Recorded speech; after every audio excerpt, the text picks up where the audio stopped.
പ്രിയരെ നമസ്കാരം. ഹിന്ദുമതത്തിൽ ആരണ്യനി വനങ്ങളുടെയും അവയിൽ വസിക്കുന്ന മൃഗങ്ങളുടെയും ദേവതയാണ്. അവൾ സർവസ്വത്തിൻ്റെയും മാതാവാണെന്ന് വിശ്വസിക്കപ്പെടുന്നു.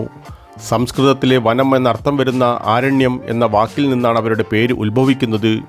ആരണ്യനി ദേവി വനത്തെ സംരക്ഷിക്കുന്നു, മനുഷ്യരാശിക്ക് ആവശ്യമായ ഭക്ഷണം പ്രദാനം ചെയ്യുന്നു.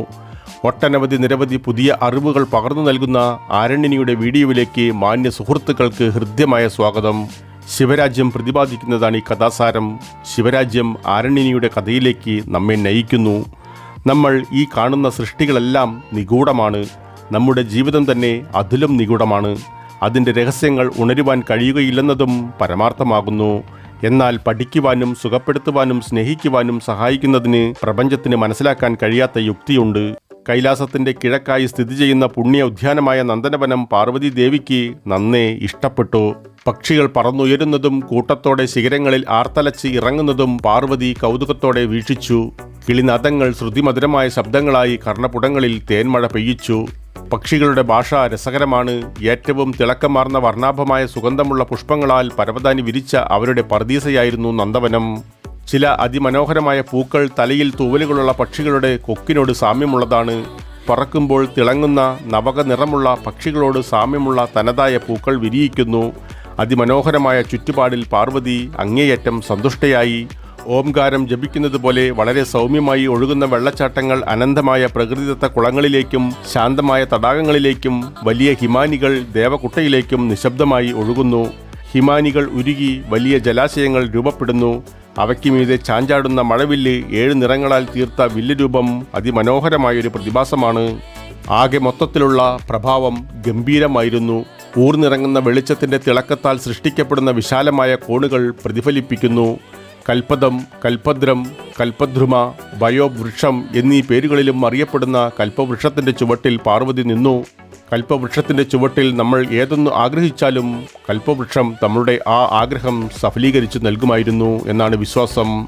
സമാധാനം, ഊർജം, ക്ഷമ, ബഹുമാനം, ഐശ്വര്യം, വിജയം, സന്തോഷം എന്നിങ്ങനെ 9 ദിവ്യദാനങ്ങളാൽ സമ്പന്നമായ ഒരു സുന്ദരിയായ പെൺകുട്ടിയെ പാർവതി ദയയോടെ സ്വയം ആഗ്രഹിച്ചു. ഉടൻ തന്നെ കൽപ്പവൃക്ഷം പാർവതിയുടെ ആഗ്രഹം സഫലീകരിക്കുന്നു.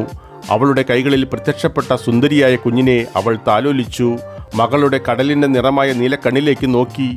ആദ്യ നോട്ടത്തിൽ തന്നെ തൻ്റെ കുഞ്ഞിനാൽ ആരെയും ആകർഷിക്കാനാവുമെന്ന് പ്രവചിച്ചു. മകളെ നെഞ്ചോട് ചേർത്ത് പിടിച്ചപ്പോൾ കുഞ്ഞിൻ്റെ കൈകൾ അവളുടെ കഴുത്തിൽ ചുറ്റിപ്പിടിച്ച് ആശ്വാസം കണ്ടെത്തി. മകളെ ചുംബിക്കാൻ പാർവതി ആഞ്ഞപ്പോൾ അവളുടെ ചുണ്ടുകൾ പനനീർ ദളങ്ങളെക്കാൾ മൃദുവാണെന്നും വായ് തേൻ പോലെ ഇനിക്കുന്നതാണെന്നും അവർക്ക് അനുഭവപ്പെട്ടു. അതിനാൽ അവൾക്ക് പാർവതി ആരണ്യനി എന്ന് നാമം ചൂട്ടി. സാഹചര്യങ്ങളുടെ നിർബന്ധിതാവസ്ഥ നിമിത്തം പാർവതി അനുഗ്രഹിച്ച ദാന അനുഗ്രഹങ്ങൾ പൂർത്തിയാക്കുവാൻ ദൈവിക കൽപ്പവൃക്ഷത്തിന് തന്നെ ആരണ്യനിയെ തിരികെ ഏൽപ്പിച്ചു. കൽപ്പവൃക്ഷത്തിൻ്റെ പുത്രിയായ ആരണ്യനി പ്രത്യക്ഷപ്പെടുന്നതിന് തൊട്ടു മുൻപ് സൃഷ്ടികർത്താവായ ബ്രഹ്മാവ്, ഗന്ധർവൻ, യക്ഷൻ, കിന്നരൻ, കിംപുരുഷൻ, രാക്ഷസൻ, നാഗം, സുപർണൻ, വാനരൻ, വിദ്യാധരൻ, വാലിക്കില്യൻ, പിശാജ്, ദേവന്മാർ, ദാനവർ, അസുരന്മാർ, മനുഷ്യർ എന്നിങ്ങനെ വിവിധ രൂപങ്ങളെ സൃഷ്ടിക്കുന്നതിൽ വ്യാപൃതനായിരുന്നു. അതിനിടെ വളരെ ക്ഷീണിച്ച ഒരു ദിവസമായിരുന്നു അന്ന്. ആകസ്മികമായി ഒരു അലർച്ച ഉണ്ടായി. ഇത് സിന്ദൂരം പോലെ ചുവന്ന നിറത്തിൽ തിളങ്ങുന്നതും അമാനുഷികനും സുന്ദരനുമായ ഒരു ആൺകുട്ടിക്ക് ജന്മം നൽകി. സരസ്വതി ദേവി അദ്ദേഹത്തിന് സിന്ദൂരൻ എന്ന് പേരിട്ടു. ബ്രഹ്മാവ് സിന്ദൂരന് അജയതയുടെ ശക്തിയും തൽക്ഷണം ഇഷ്ടമുള്ളിടത്തെല്ലാം സഞ്ചരിക്കുന്നതിനുള്ള കഴിവും നൽകി. സരസ്വതി ദേവി സിന്ദൂരൻ നിത്യമായിരിക്കുമെന്ന് അനുഗ്രഹിച്ചു. സിന്ദൂരൻ ആരണ്യനിയുമായി പ്രണയത്തിലായി. സഗുണ ബ്രാഹ്മണ്യത്തിൻ്റെ ഘട്ടത്തിൽ എത്താനും അത് ഗണപതിയുടെ വിരാട രൂപത്തിലുള്ള ഗണേശഗീതയിൽ നിന്ന് പഠിക്കുവാനും അവൾ ആഗ്രഹിച്ചു. ഗണേശഗീതയുടെ രഹസ്യങ്ങൾ മനസ്സിലാക്കിയ സിന്ദൂരൻ വിനീതമായി അഭ്യർത്ഥിച്ചു, അല്ലയോ കരുണാമയനായ ഭഗവാനെ, ഗണേശഗീതയെക്കുറിച്ച് പൂർണ്ണമായി ധാരണയുള്ള എനിക്ക് ലൗകിക സുഖങ്ങളിൽ ആഗ്രഹമില്ല. ഗണേശ ഗായത്രി മന്ത്രത്തെ വിലമതിക്കാൻ എൻ്റെ സിന്ദൂരവർണ്ണം ധരിച്ച് നിങ്ങളുടെ ശരീരത്തിൽ നിന്ന് എന്നെ മോചിപ്പിക്കാൻ ഞാൻ നിങ്ങളോട് അഭ്യർത്ഥിക്കട്ടെ. ഇത് നിങ്ങളുടെ സഹോദരി ആരണ്യനിയെ സന്തോഷിപ്പിച്ചേക്കാം. അവളോടുള്ള എൻ്റെ യഥാർത്ഥ സ്നേഹം അവൾ ഉടൻ മനസ്സിലാക്കും. ഗണേശൻ അവനെ അനുഗ്രഹിച്ചു. അങ്ങനെയാവട്ടെ സിന്ദൂര. സിന്ദൂര നിറം ആദ്യം സ്ത്രീകൾക്ക് അവളുടെ വിവാഹദിനത്തിൽ അവളുടെ പ്രതിശ്രുത വരൻ പ്രയോഗിക്കട്ടെ. ഇതിനെ സിന്ദൂരദാന ചടങ്ങ് എന്ന് വിളിക്കുന്നു. ഈ സന്ദർഭത്തിന് ശേഷം തന്റെ ഭർത്താവിന്റെ ദീർഘായുസ്സിനും ക്ഷേമത്തിനും വേണ്ടിയുള്ള പ്രതിബദ്ധത എന്ന നിലയിൽ മുടിയുടെ ഭാഗിക്കലിനിടയിൽ അവൾ എല്ലാ ദിവസവും സ്വയം പ്രയോഗിക്കണം. വിവാഹിതരായ സ്ത്രീകൾക്ക് വശീകരണം, ലൈംഗികത, കാമഭ്രാന്ത്, അധാർമികത എന്നിവയെ മറികടക്കുവാനുള്ള ശക്തി സിന്ദൂരം നൽകുന്നു. ഗണേശ ഭഗവാൻ ആരണ്യനിക്ക് സിന്ദൂരനുമായുള്ള വിവാഹാലോചന നടത്തി. പരമശിവനും അമ്മ പാർവതിയും അവരുടെ വിവാഹം ഗംഭീരമായി സുഗന്ധപൂരിതമാക്കി.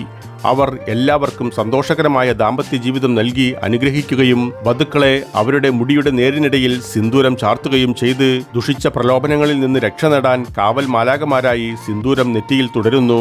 സിന്ദൂരവർണ്ണം നെറ്റിയിൽ പുരട്ടുന്നത് വഴി വിവാഹിതരായ സ്ത്രീകൾ വാതം, കഫം, പിത്തം എന്നീ സുഖക്കേടുകളിൽ നിന്നും മുക്തരാകും.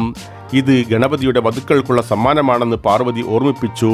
മഹാവിഷ്ണുവും അദ്ദേഹത്തിന്റെ പത്നിമാരായ മഹാലക്ഷ്മിയും ഭൂദേവിയും അപ്പോൾ പ്രഖ്യാപിക്കുന്നു, അല്ലയോ ആരണ്യനി, ഭൂമിയിലെ വനങ്ങളുടെയും മൃഗങ്ങളുടെയും ദേവതയായി നീ ഉടൻ വസിക്കും. വനങ്ങളെ പവിത്രമായി കണക്കാക്കുകയും ജീവന്റെയും ഫലഭൂയിഷ്ഠതയുടെയും ഉറവിടമായും സാംസ്കാരിക പരിണാമത്തിന്റെ ഏറ്റവും ഉയർന്ന രൂപമായും പ്രവർത്തിക്കുകയും ചെയ്യും. ഇത് ഭൂലോകത്തിലെ ജീവനുള്ളവയുടെയും ജീവനില്ലാത്തവയെയും കൂടുതൽ പരിപാലിക്കുന്നതിൽ ഭൂദേവിയെ ശക്തിപ്പെടുത്തും. ഏകസ്വരത്തിൽ ആരണ്യനിയും സിന്ദൂരനും മഹാവിഷ്ണുവിന്റെയും പത്നിമാരുടെയും പാദങ്ങളിൽ തൊട്ട് അനുഗ്രഹം വാങ്ങി. ദണ്ഡകാരണ്യത്തിലെ വനവാസകാലത്ത് ശ്രീരാമനായി അവതരിക്കുമ്പോൾ നീ എൻ്റെ ആനന്ദം ആസ്വദിക്കുന്ന വനദേവതയായിരിക്കും. വൃന്ദാവനത്തിൽ രാധയുടെയും ശ്രീകൃഷ്ണന്റെയും ആനന്ദകരമായ പ്രണയം ആസ്വദിക്കുവാൻ നീ അശോകസുന്ദരിയാകും.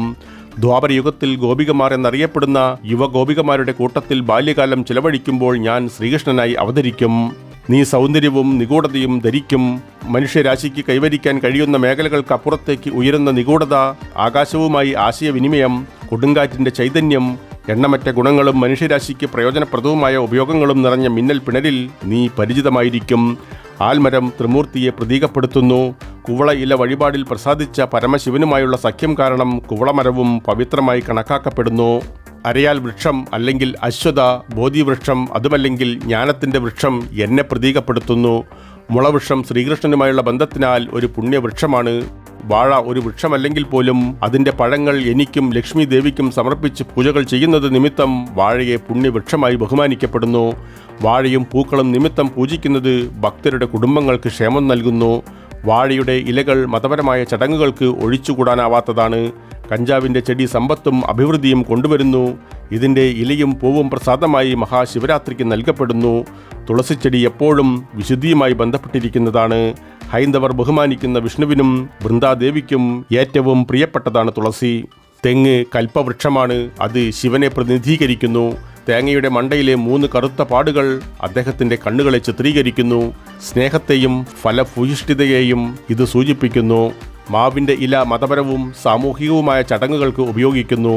വേപ്പുവൃക്ഷം ദുർഗാദേവി അല്ലെങ്കിൽ മാതാവ് കാളിയായി പ്രകടമാകുന്നു.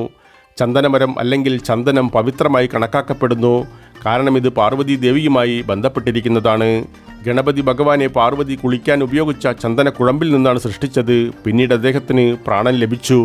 പ്രകൃതിയുടെ മഹത്വവും ആനന്ദവും സംരക്ഷിക്കാൻ ഭൂലോകത്തിലെ ജീവനുള്ളവയ്ക്കും അല്ലാത്തവയ്ക്കും സന്തോഷകരമായ ജീവിതത്തിന് ഉതകുന്ന തരത്തിൽ പ്രകൃതികളുടെ ആദ്യ ദമ്പതികളാകാൻ അമ്മ പാർവതിയും ശിവനും ആരണ്യനിയെയും സിന്ദൂരനെയും അനുഗ്രഹിച്ചു. വിവാഹിതരായ സ്ത്രീകൾ സിന്ദൂര നിറം നെറ്റിയിൽ പുരട്ടുമ്പോൾ ഗണേശഗീതയുടെ ഗുണങ്ങൾ ലഭിക്കുന്നു. ഇത് വിവാഹിതരായ സ്ത്രീകളെ അർപ്പണബോധത്തോടെയും വിശപ്പ്, ദാഹം, കാമം, മോഹം എന്നിവ നിയന്ത്രിക്കുന്ന ശുദ്ധമായ ആനന്ദത്തോടെ ജീവിക്കാൻ കേന്ദ്രീകരിക്കുന്നു. യോഗയുടെ ഈ അമൃത് എല്ലാ അജ്ഞതയും അകറ്റട്ടെ. ഭിന്നിപ്പിനും അപരാധത്തിനും കാരണമാകുന്ന നിഷേധാത്മക സ്വാധീനങ്ങളാൽ അധസ്ഥിതരെ ഒഴിവാക്കാൻ ശക്തി നൽകട്ടെ. സന്തുഷ്ടരായ ബ്രഹ്മാവും സരസ്വതി ദേവിയും പ്രഖ്യാപിക്കുന്നു, ഇത് തീർച്ചയായും ശിവരാജ്യത്തിലെ ഏറ്റവും അവിസ്മരണീയമായ സന്ദർഭമാണ്. ഇത് അവരുടെ മകൻ സിന്ദൂരൻ്റെയും ശിവന്റെയും പാർവതിയുടെയും ഏകാഗിയായ മകളായ ആരണ്യനിയുടെയും വിവാഹദിനമാണ്. ഇത് ഗണപതിയുടെ പുനർജന്മമാണ്. ശിവന്റെയും ഗണേശന്റെയും യുദ്ധത്തിൽ ജീവൻ നഷ്ടപ്പെട്ട എല്ലാവർക്കും പുനർജന്മമുണ്ടാകട്ടെ. പ്രിയരെ, വീഡിയോ കാണുന്നതോടൊപ്പം ചാനൽ വരിക്കാരാകുവാനും അറിയിപ്പുകൾ ലഭിക്കുന്നതിനായി കുടമണി ചിഹ്നം പ്രവർത്തനക്ഷമമാക്കുവാനും ഈ കഥയിൽ നിങ്ങൾ തൃപ്തരാണെങ്കിൽ നിങ്ങളുടെ ഇഷ്ടം അറിയിക്കുവാനും മറ്റുള്ളവരുമായി പങ്കുവയ്ക്കുവാനും മറക്കരുത് പ്രിയ സുഹൃത്തുക്കളെ.